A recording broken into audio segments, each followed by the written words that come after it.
The Nerdcast Empire is on the air. We are back with another week of nerdcasting excellence here on the Nerdcast Empire. I am Matt in the studio. We are going to be talking a little bit of everything on tonight's edition of the Nerdcast Empire. We have deemed it our headlines edition. It is Nerdcast News Headlines, and that's what we're going to go through. Mostly going to start off with anime, but we're going to end up touching on all four of our subjects on tonight's episode. So looking forward to that. Looking forward, as always, to being joined in the studio by Mike. Mike, how's it going? It is going. It's not always easy to touch on all the topics that we like to get to on a regular basis. So I think something like this is a good idea, just to kind of remind people where we're at and what we're seeing and our interests and what's happening in those worlds. Yeah, we've got a lot to talk about in the next 30 to 45 minutes. We'll get to a lot of different things, and kind of want to start first with anime because, again, we kind of want to make these Thursday shows a little more anime-centric, but next week we're actually going to get back to some more anime music, so if you have not had a chance to check out our previous music episodes, you can do that, minus a few mutes here and there in the VOD and the YouTube VOD. We'll try to see how many mutes we can avoid next week when we get back to the music, but going to talk a little bit about the current season, which is winding down. We are getting close to the summer season, which is just around the corner. If you have escaped the brain rot song that will come with the summer season, with the My Dear Friend anime, you're probably one of the lucky ones, because maybe I will share that with us all next week so that everybody can enjoy that. But we'll kind of talk more about this current season, which is kind of winding down. And I know you're a little farther along on these shows than I am, because I've been very bad about keeping up with them. But let's talk a little bit about some of the stuff you've been watching and kind of where you're at on some of the current season, or maybe shows from the last couple seasons you're getting caught up on. Yeah, absolutely. I'm mostly caught up with the dubs of a few shows right now. Kaiju number 8, which has been outstanding so far. I would certainly recommend that to anybody. That time I got reincarnated as a slime, the newest season of that. Man, I know I've mentioned it before, but I think it always bears repeating. There's so much more in that show that's going on than I ever would have imagined when I first kind of jokingly decided to start watching it, just based on the ridiculous title. It's so enjoyable. I don't even know what else to say. There's just, as far as kind of the diplomacy, nation-building aspects of it, it's so much more than just ridiculously overpowered main character, which I think is always a plus, because you could be as shallow as you want to be on a show like that, but they've definitely, the character building, the amount of characters, I'm not going to say it's going to change your life, but man, it's a joy to watch. The other one being Windbreaker, which I'd mentioned before too, that having enjoyed Tokyo Revengers the way I did, this one was brought to my attention more as hey, this is a kind of similar show, minus time travel and minus the main character being completely weak and pathetic. And yeah, it's been exactly that. The characters they've introduced as kind of the main gang takes on their first rival gang. Really cool characters, really interesting fighting styles. Another one I would definitely recommend to catch.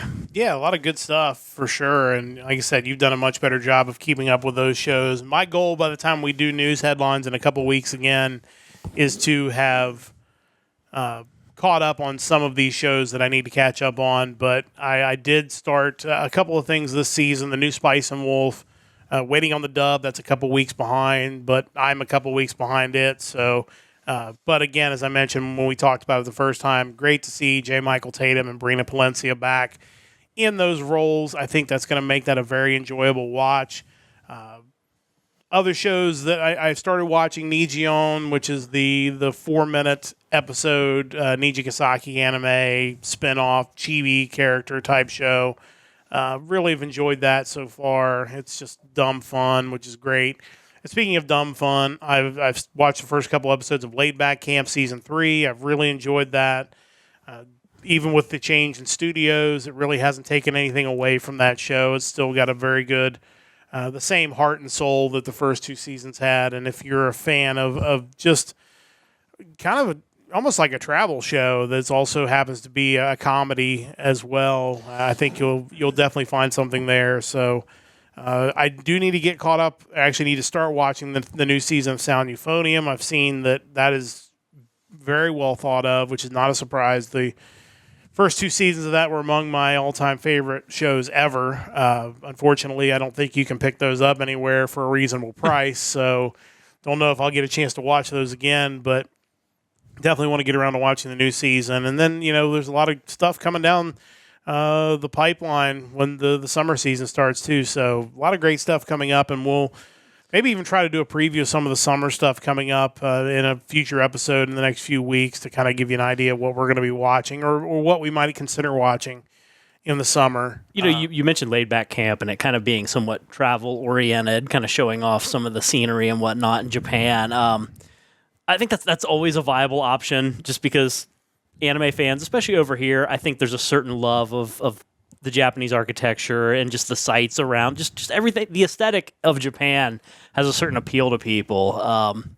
Kind of piggybacking off of that, I stumbled into Shout, their YouTube page today. They have a Tokushoutsu page where they have a bunch of their licensed shows that are streaming. But the reason that made me think of it, because they have numerous seasons of the Super Sentai show.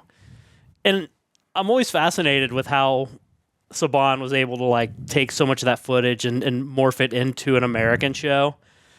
One of the episodes of the show I was watching, I can't remember which one it was, the fight scene was just so blatantly in Japan. I wonder if, first off, if that season, I think it was one of the ones that eventually was localized, did they even use that scene, or was that something that they scrapped? I would love to hear more about the process that went into that and what was kind of left behind because they didn't want it to look like a Japanese show.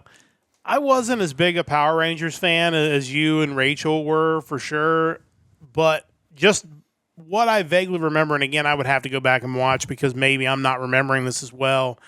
I feel like a lot of the fight sequences in that show in the Americanized version almost felt like they were kind of out in the middle of nowhere. Yeah. Like they could have been out in a desert somewhere. And that's kind of what my memory was telling me too. A lot of singular characters kind of jumping randomly in a nondescript environment. They probably reused that footage numerous times over the episodes. I was a fan there early on, but I dropped off pretty quickly. So I kind of want to go back now and watch these Super Sentai shows just to see how it resonates, having watched some of the earlier Americanized version of it. Rachel in the chat tonight, along with Chris, and Rachel pointed out that was the one with the White Ranger. So, which was like a little boy, and then he had a sword that talked to him. Oh, sure, of course. But yeah, I just that whole scene was just so blatantly in Japan. I can't imagine that.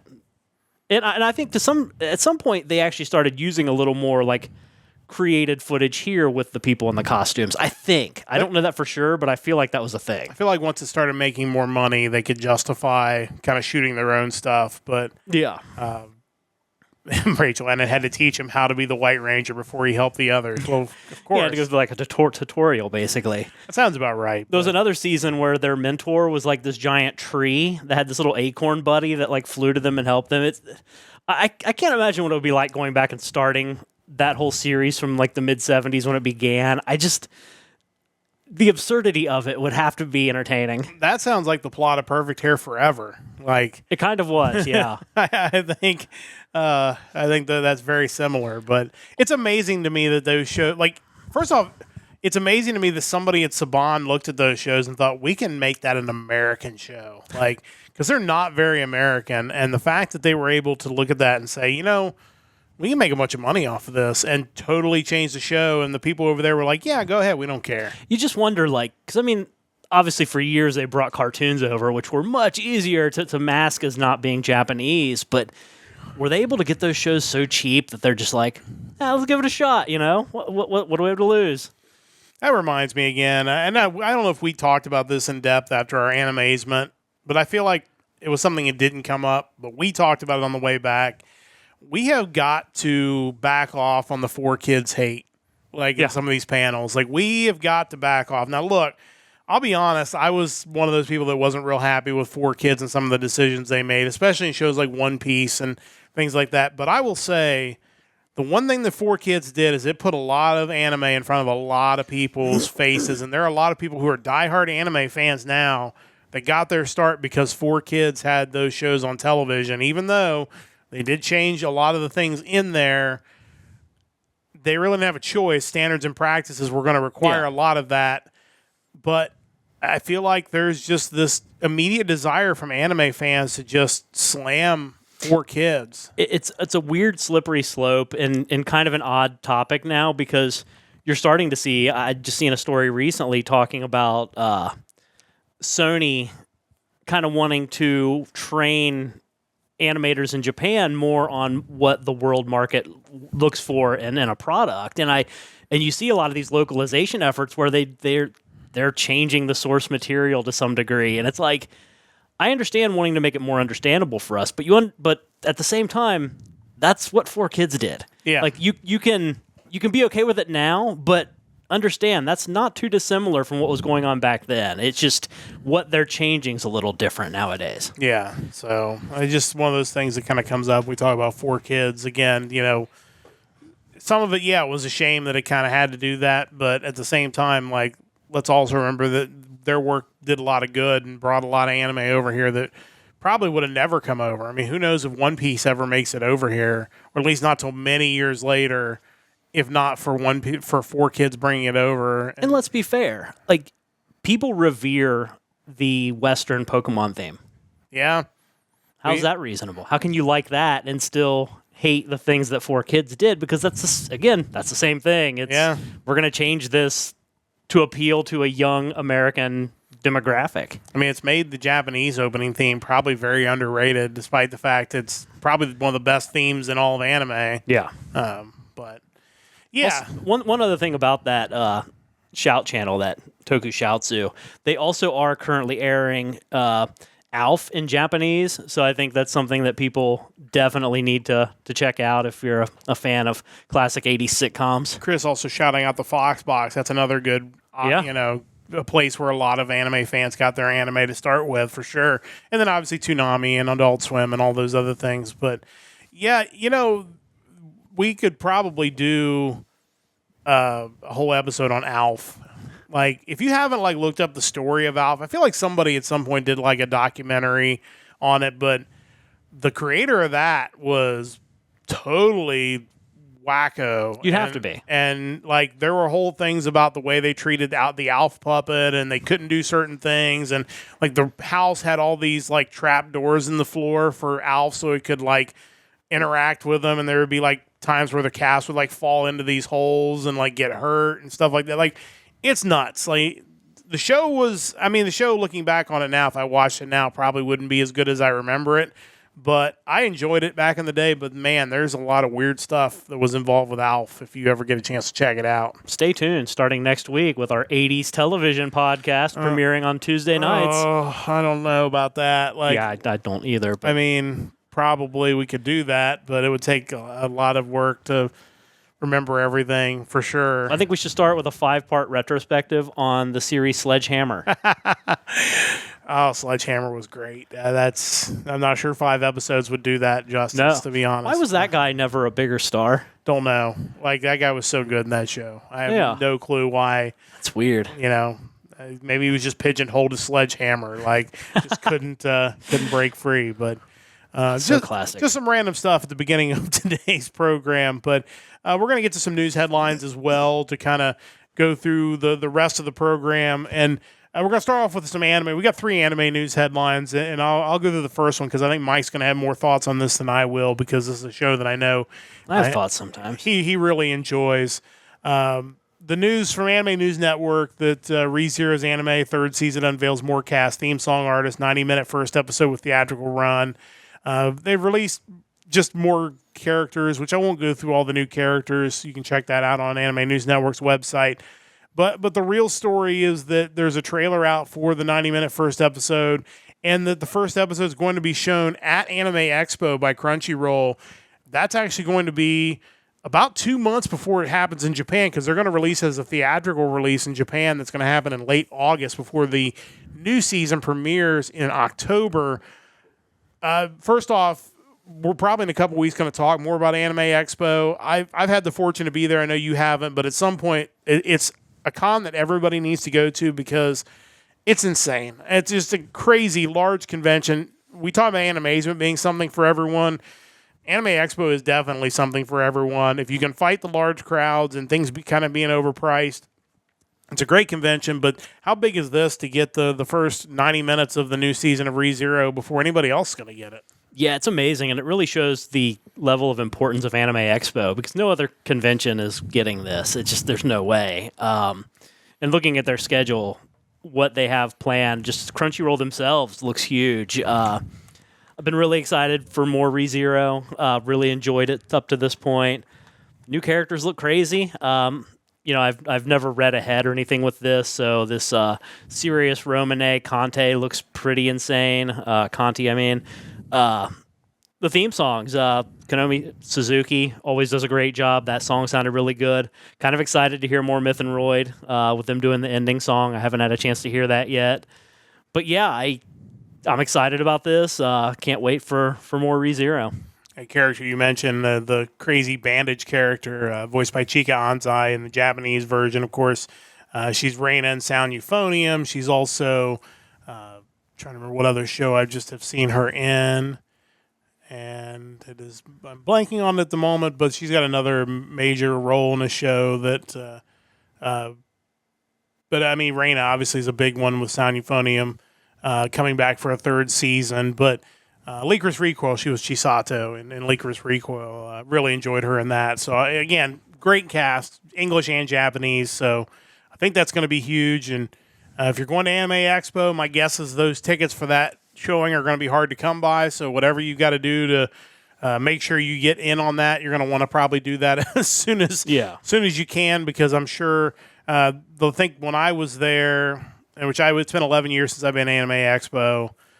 I can't remember exactly what they were showing. They had some sort of movie showing, and it went. I think they had a couple showings of it, and it went really fast. So, but Anime Expo is something I think everybody needs to go to at least once. It's really cool, and we'll probably talk more about it in the next couple weeks. But excited for more ReZero for fans of that show. I think, and there are a lot of them. I think it's going to be another big season of that. Continuing on to a story you found, this is from Niche Gamer. Actually, I'll just let you read that one since I've seen Oshi no Ko. I can talk a little bit more about that one, but kind of an interesting story involving somebody who had faced some charges involving that show. Yeah, this story's pretty interesting. Prosecutors dropped charges against man who assaulted coworker over Oshi no Ko spoilers.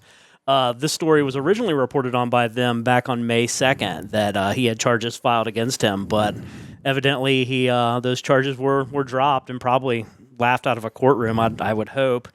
The accused man allegedly grabbed his coworker by the collar and kicked him, which, you don't spoil things. That's just something you should not do. I don't know.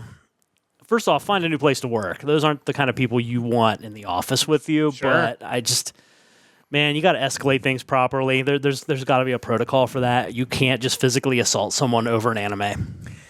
I'm curious, and I'm obviously not going to look this up because I don't want to spoil anything for this show, because obviously we got a movie coming up later this year, and then presumably a season 2. We don't want any violence after that. No violence. But I'm curious whether the spoilers were from the show that the guy just hadn't, I've been meaning to get around to watching it and I haven't, because to me, there is a statute of limitations on a new show or a new movie before you're kind of on your own if you get spoiled. If somebody wants to tell me the plot of some movie that came out in 1990, and I'm like, man, that's spoilers. It's it's kind of on me at this point if I haven't seen that. I think there is a common courtesy there, though. If you happen to overhear someone spoiling something from 1990, that's your fault, oh well. But if you tell someone, hey, I really want to watch The Sopranos, they shouldn't then reply with, well, here's how it ends. Yeah.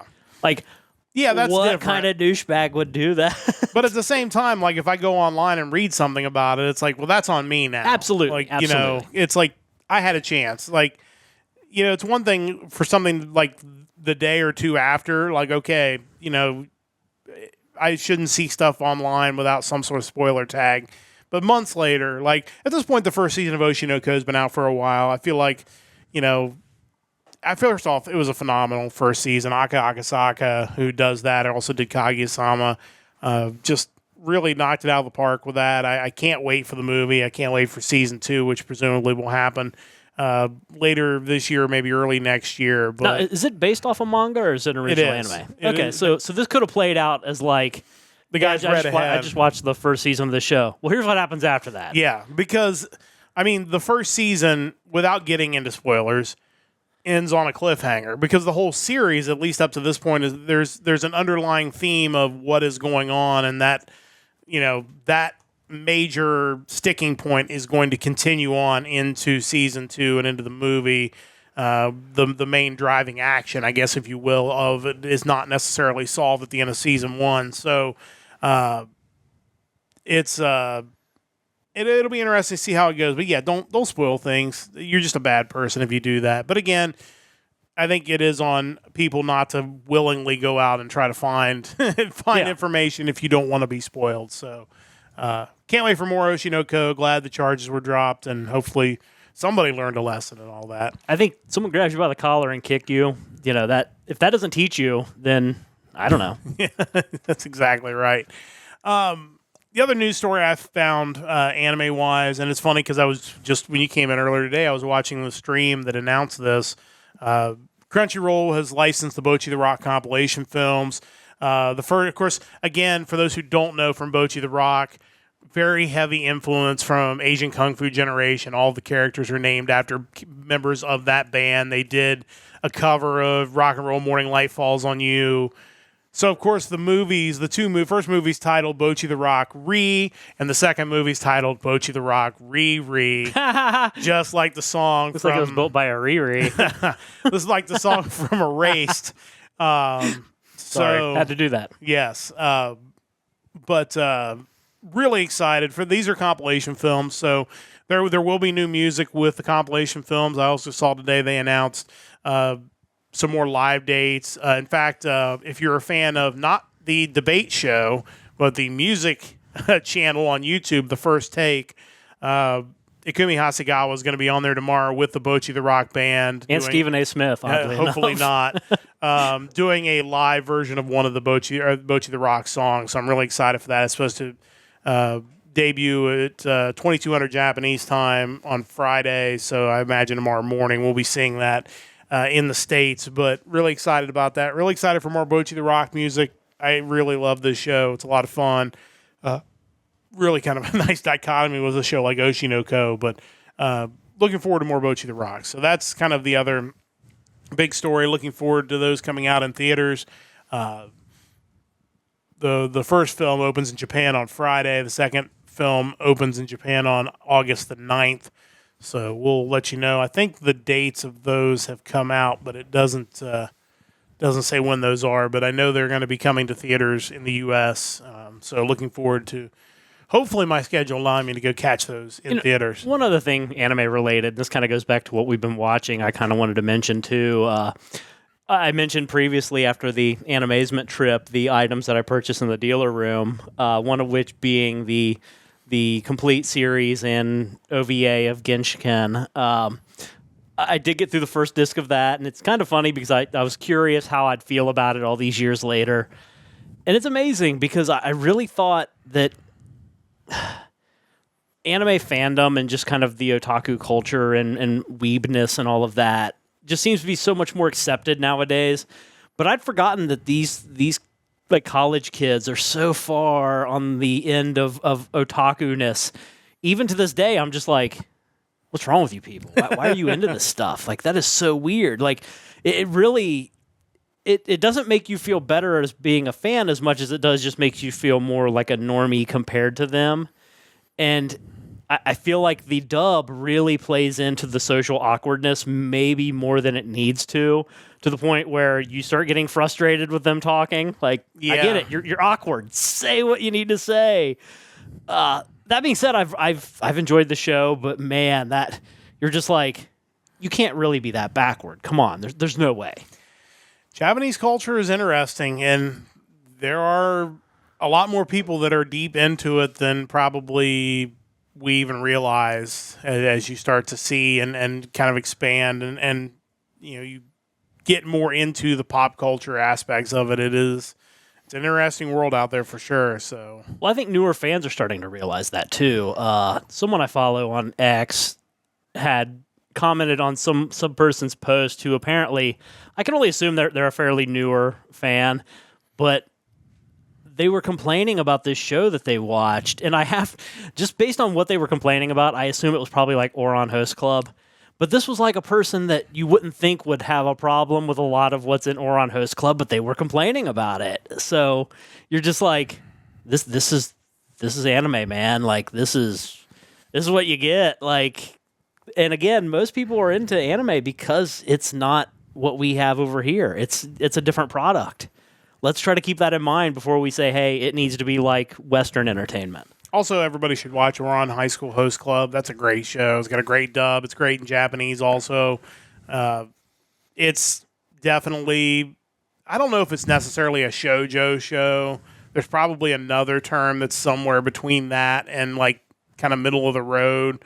But it almost seems too absurd for just straight shoujo. Yeah. Almost like a parody of shoujo. A little bit. But that's a really enjoyable show. Definitely check that out.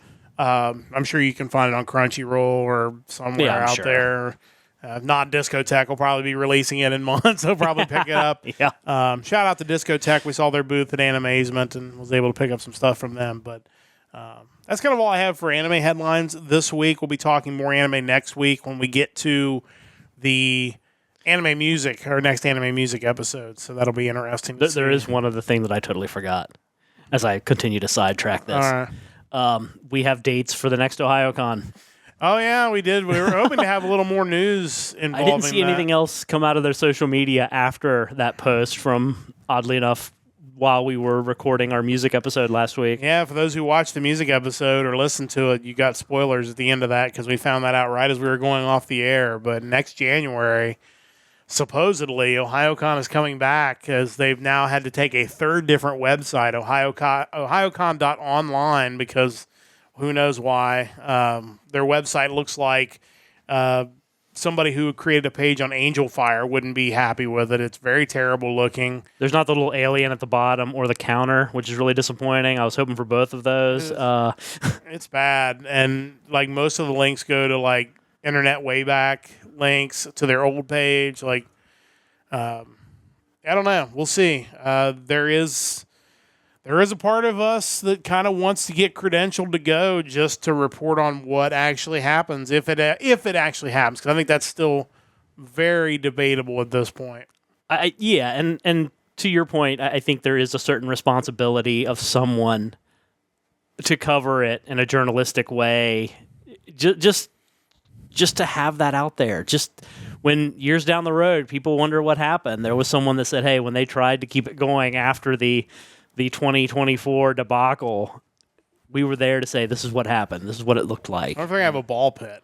I can only hope. I think that's or maybe a foam pool party or whatever they had at Colossal Con. Yeah, that didn't sound like it went real well either. So yikes! But yeah, we'll keep you updated on any other news that comes out on OhioCon. And supposedly the rival group is supposed to be doing something beginning of next year. Yeah, I think they said Q1 of 2025 is what they were shooting for. I haven't checked lately to see. They plan on doing more kind of small single-day events this year. I'll have to keep an eye on that and see what they have going on.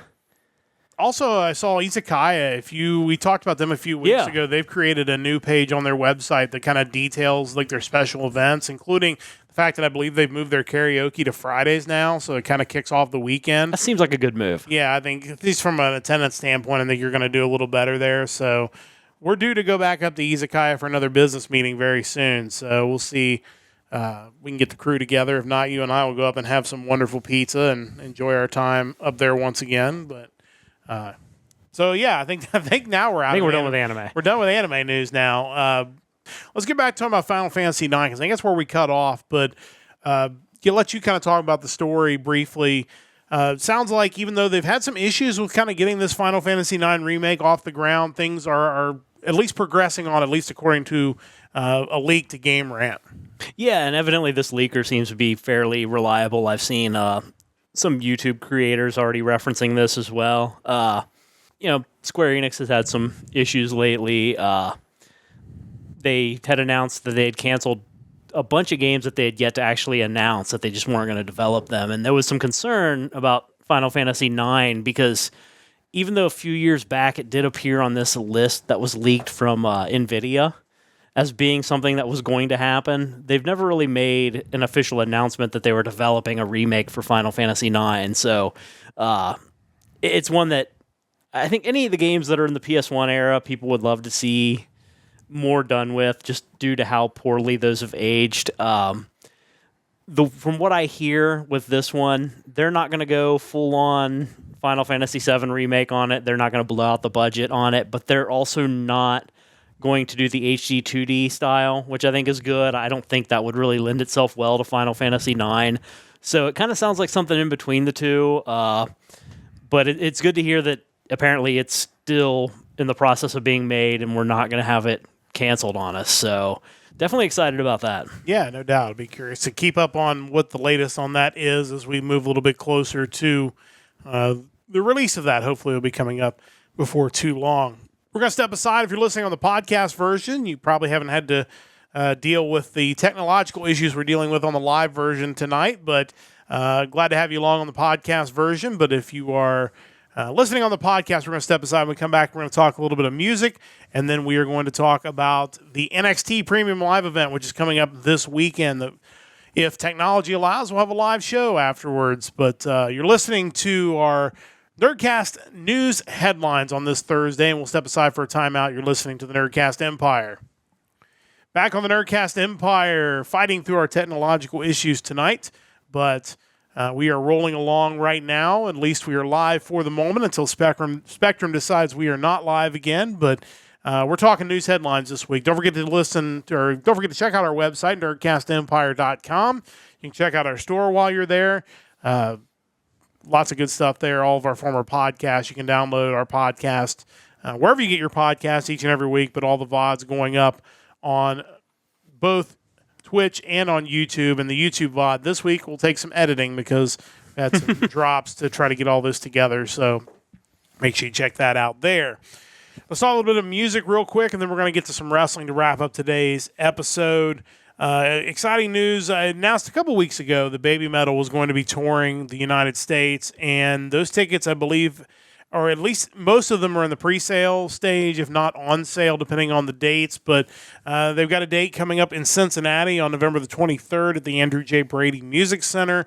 Really, I'm a little surprised about some of the cities they're hitting. Usually when these Japanese bands come around, it's usually New York, Chicago, Atlanta, LA, like the big cities. If they come to this area, it's usually Chicago or Cleveland or Detroit.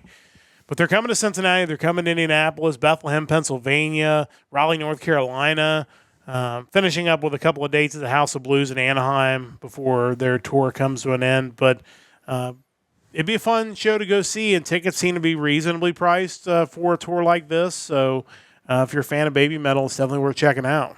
It does kind of make me wonder what kind of crowds they're going to see in some of these cities. I think back to seeing Sonata Arctica in Louisville, and that being such an amazing show, but it was essentially in like a pool hall that maybe had a couple hundred people in it. Like it's not equivalent to how you think their popularity should be over here. Like, it's not. They're relatively unknown as far as that style of music goes.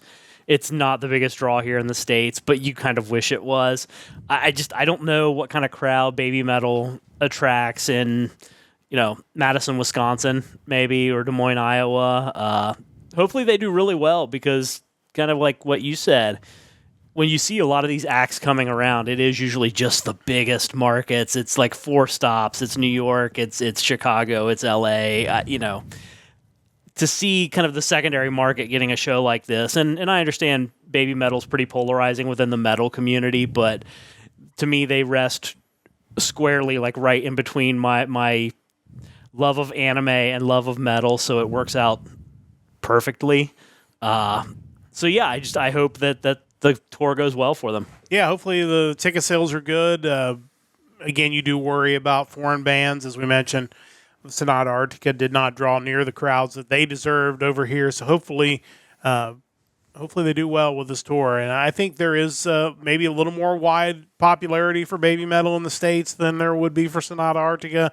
So hopefully that'll turn into ticket sales and hopefully it'll do well, because anytime any of these shows does well, that's just going to encourage more Japanese bands to come over and tour in more areas. So, Absolutely. I think it would be good to see. Speaking of Japanese bands coming to tour, the hip-hop duo Creepy Nuts will be coming to the United States. They'll be performing at Anime NYC coming up on August the 23rd. Purchase concert ticket is required in addition to the convention badge. Kind of mixed on Creepy Nuts. I really enjoyed their work in Call of the Night. I thought it was maybe some of the best songs of the year that was released. I'm not a big fan of their Marshall song that is Nor am I. Another one of these brainworm songs that has been memed everywhere. But I know that song is super popular, and this is probably the time to capitalize on that and come to the States and perform in support of that. Yeah, absolutely. I think they should do pretty well, especially in New York City. It does make me think, going back to Marshall, as I'm working to complete my 2023 anime opening list chart, which should be done in the next day or so. The first open to Marshall was really good. It's typical shonen opening theme stuff, but I really liked it. That Creepy Nut song just seems to kind of come out of nowhere as far as how it fits with the source material. And I just wonder, you got a couple of options you can do with opening themes. I mean, we just talked, in the Animazement review about how the theme to Mushishi was particularly chosen so it didn't sound like an anime opening theme to trick people into watching the show. You have these amazing artists. You mentioned Konami Suzuki earlier, who's done just amazing work and will continue to, I'm sure, put out these great opening themes that really set the tone for the show. But now you're starting to see more, and this isn't the first, obviously. There's been a long history of these just almost meme-ified opening themes that draw attention to a show in a different way, and then that was one of them. And I mentioned the My Dear Friend song that is everywhere right now on YouTube and on X and everywhere else. Probably on TikTok, too. I don't have TikTok, but if I did, I'm sure it's everywhere on there. That has drawn interest in that show before the first episode even airs. And it looks very much like a show, kind of like Nichijou was, like Azumanga Daioh, just insanity and craziness and fun, it looks like. So, but yeah, good to see Creepy Nuts coming over here. Hope they have a really good show. Yeah. Another group I'd like to see live, even if I don't care for that one song. They do have some really Call of the Night stuff was excellent, I thought. So definitely, if you're in the NYC area, if you're planning on a trip to Anime NYC, definitely check that out. We're going to finish up the show talking wrestling.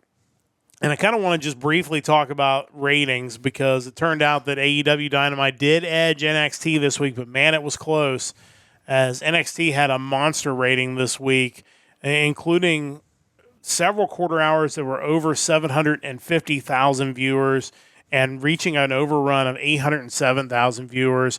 If you've not been watching NXT, you're probably sleeping on the best wrestling show in any company every week. And all they have done over the past couple of weeks is just take it to a whole nother level with the addition of Jordan Grace coming in as the TNA Knockouts champion to challenge Roxanne Perez, and the storyline with Ethan Page showing up last week and attacking Trick Williams and now signing his big money contract and getting his NXT title shot at Battleground.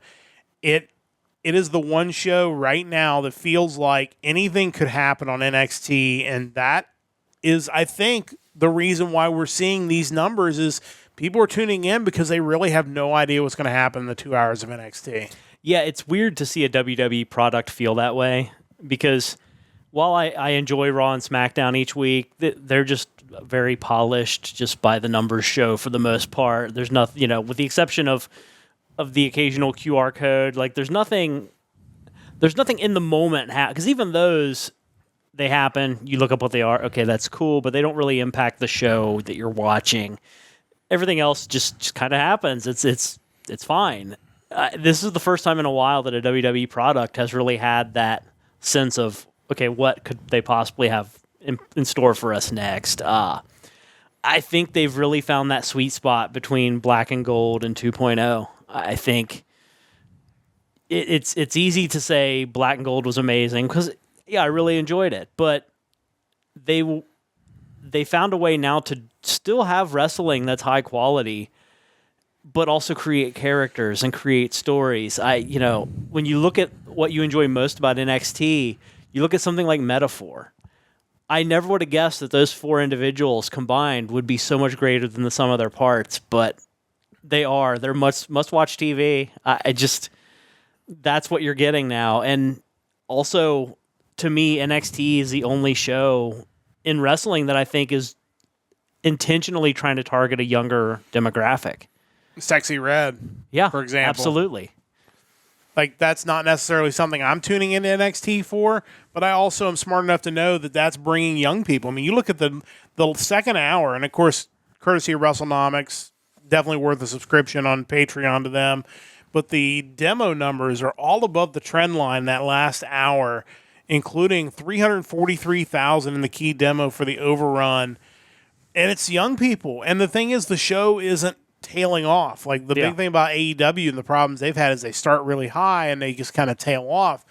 This was pretty steady pretty much through the entire show, and it's crazy to see all these people tuning in. And right now, like, I think they're slow playing the whole TNA thing very well. I think they're continuing to kind of tease things that could happen, but they're not running 18 TNA people at you at once and, causing that kind of chaos. I think they're going to do it 1 or 2 people at a time, or a faction, so they can introduce them and they can properly, build them up to the new audience. And I think we'll see some people go the other direction as well. And it's going to be good for TNA too, I think, over in the long run. I think it's going to bring the right kind of eyeballs to that program. And I don't care what people say, the AEW TNA partnership, by and large, did not work.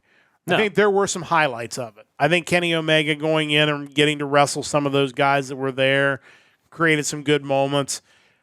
By and large, TNA did not come out better off after that partnership. This is a partnership. Jordan Grace has been made to look like a star. Yeah. Like, they have built her up. She led off the show this week. They had her in the backstage segments with the nonsense. Like, she felt like she belonged right there in that show.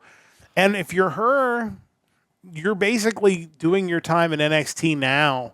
So when you come to WWE, there's a really good chance she's going to come right in to Raw or SmackDown, because she's already going to be a known commodity, and she's already going to have learned the things that she needs to know to wrestle with the WWE style really from day one. You would love to know what the planning behind all of that was. Did they know when they brought her in for the Rumble that they were going to cultivate future interaction with her and TNA? Was that already in the works? Because having her have such a great showing in the Rumble, it almost feels like she's someone bigger than NXT who's just showing up to NXT to dominate, more or less. It doesn't feel like she's moving up to NXT at this point. Well, and they kind of got lucky because, as Ethan Page kind of alluded to in his promo at the end of the show on Tuesday, NXT lost a bunch of guys. Yeah. And, they were able to bring, like, the Good Brothers down to do a stint there, and they're, of course, going to have a match this Sunday.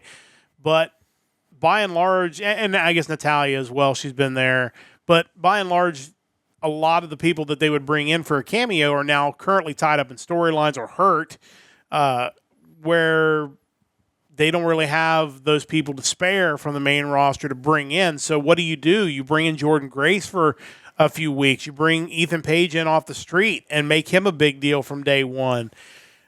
Those are 2 people that feel bigger than NXT, and you've basically done the same thing that you've done with other guest appearances, and by bringing people in from the outside, which has been brilliant, honestly. You can't give them enough credit for doing that. They're in such an amazing position that you wouldn't have really thought about beforehand, but we know that there are some individuals in AEW who feel underutilized and are probably just waiting out their time to move on. And WWE's in a position where they can bring them in to NXT, make them seem like a huge deal without it being at the cost of their main roster talent. You can give those guys the star treatment without you don't have to have Ricky Starks show up and beat Cody Rhodes on night one. You can bring him into NXT, lay out a champion, or what they did with Ethan Page, taking out Trick Williams. You can do that. It makes them feel way more utilized than what they were, and it just sets them up for success moving forward. Well, it's not just the AEW guys. It's anybody from TNA that you want to bring in. I mean, you saw Sami Callihan tweeting about having unfinished business in NXT. You've got Solomon Crow. Oh, man. Yeah, you've got the Rascals. Obviously would love to reunite with Wes Lee and do something.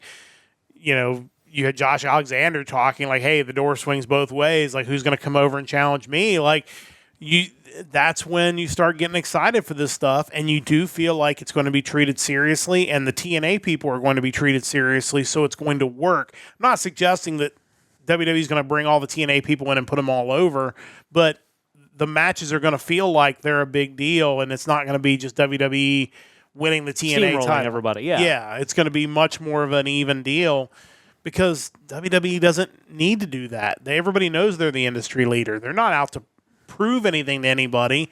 They're just out to make the most entertaining product and try to give their fans what they want.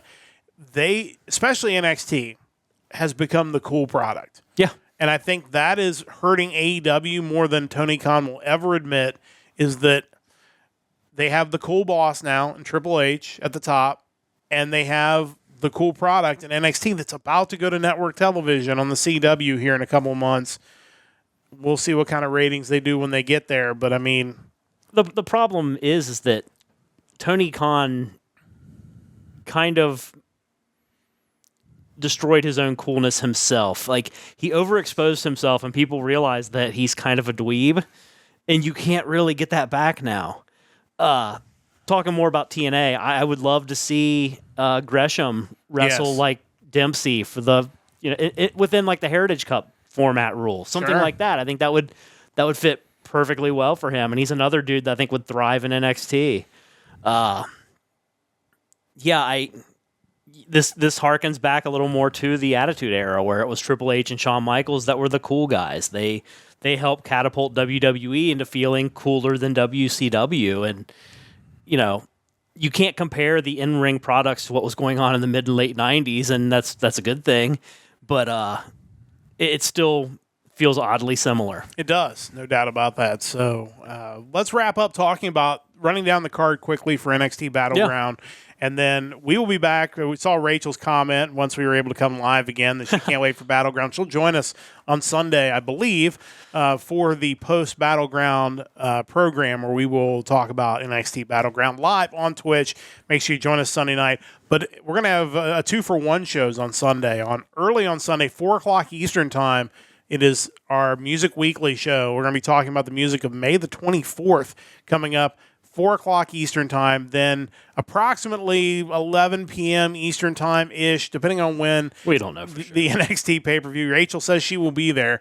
We'll be talking NXT Battleground. We'll have the three of us here looking very much forward to that. And obviously, I know Chris has got a lot of stuff going on. His family certainly want to send out our thoughts and prayers to his family, dealing with some tragedy this week.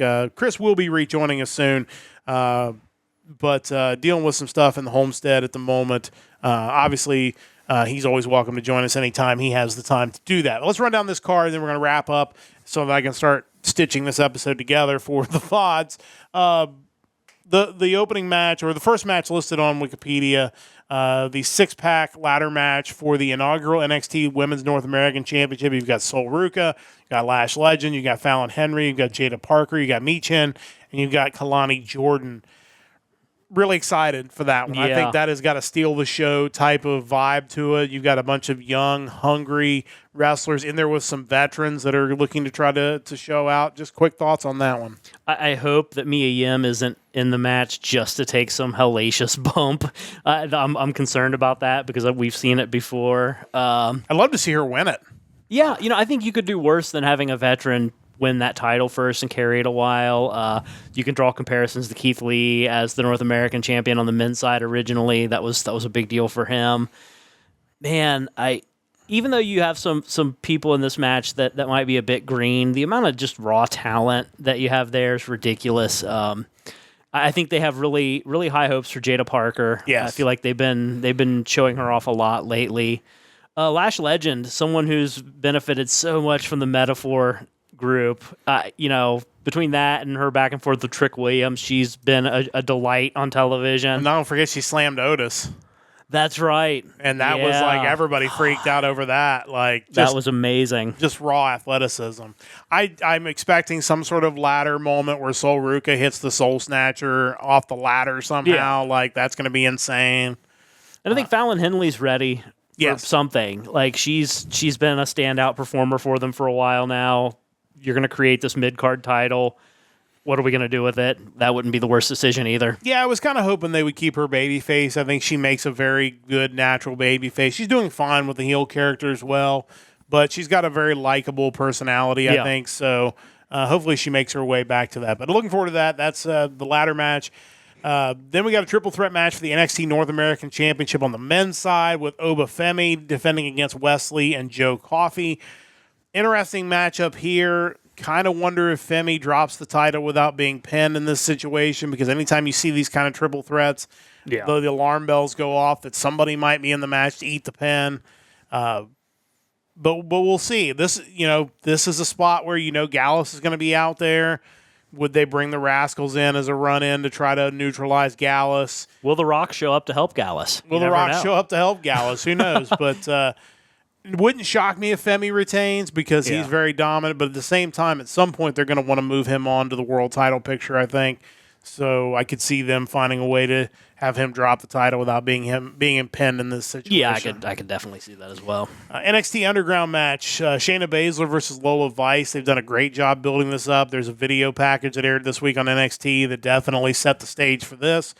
Don't know how they're going to go with this. They could have Vice put over because obviously she's been a big deal, but I would love to see. I'm still waiting for the Shayna Baszler push. Yeah. She's too good in the ring. She's everything they wanted Ronda Rousey to be in pro wrestling. She's great at pro wrestling. She's a good promo. She's intimidating and terrifying. I would love to see her win this and use it to kind of catapult her back into the main title picture on the main roster as well. Yeah, to me, she's the one person who can really finally get the female MMA wrestler style over if they just let it happen. I feel like she suffered from a lot of starts and stops over the years, and I still have nightmares about her biting Becky Lynch when she made her initial main roster debut. Like, you have someone who's just legitimately a badass. Like, all you have to do is just let her be a badass. This writes itself. That's just one of those Vince moments where you're like, you know what? He doesn't get it. He doesn't get it.